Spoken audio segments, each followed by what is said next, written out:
মজা, সবাই মিলে উড়িয়ে দিল কিশলয় ধ্বজা।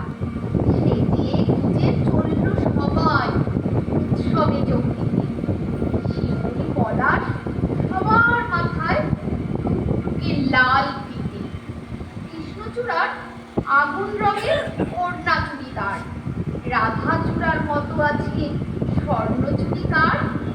চারুল পারুল ভাই বোনেতে করছে কি হাঙ্গামা, ওদের যে চাই গোলাপি আর বেগুনি রঙের জামা।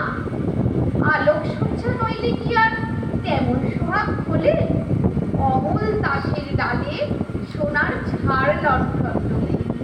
দক্ষিণ হাওয়ায় খবর পেয়ে সাজলো লালে লাল, ভিনদেশে এক অতীত এলো শাকিন মাগুরায়। নামখানি তার ছায়া রূপের সীমানায়। রুদ্রপলাশ নামটি বড্ড কঠিন এবং ভারী, কমলা রঙের পাগড়ি তারও কেমন মনোহারী। এমনি তর নানান সাজে সেই যে সকল কাজ, সবাই মিলে করল শুরু মহোৎসবের নাচ। নাচে গানে খুশির টানে উঠল সবাই মেতে। কেউ দেখেনি দূরের মাঠে কে ছিল পেতে। কিছুটা এক কালবৈশাখী হঠাৎ এলো তেরে, ঝাঁপিয়ে দিয়ে গাছগাছালির সজ্জা নিল ঘেরে। ফেললো ছেড়ে নতুন জামা, ঝাঁকিয়ে দিল চুল, পথের ধুলাই উঠিয়ে দিল সদ্য ফোটা ফুল।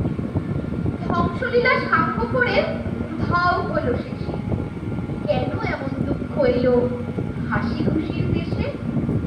আসলে কি এমনি করেই জীবন ধারা বয়, সুখের ভীষণ কাছেই থাকে দুঃখ পাওয়ার ভয়। ফুল ফোটানোর মাসেই আসে কালবৈশাখীর হানা, বিপদ কোথায় লুকিয়ে থাকে যায় না তাকে জানা। তাই বলে কি শিমুল পলাশ ফুটবে না আর কাল, রাত পোহালেই উঠবে ভোরে কৃষ্ণচূড়ার ডাল। হিংসুটে ঝড় আজকে যাদের হাত পা দিল ভেঙে, কালকে তারাই নতুন রঙে উঠবে আবার রেঙে। না হয় আবার ঝড়ের হাতে দুঃখ পেতে হবে, ফুল ফুটিয়ে যাবেই তারা বসন্ত উৎসবে, ফুল ফুটিয়ে যাবেই তারা বসন্ত উৎসবে।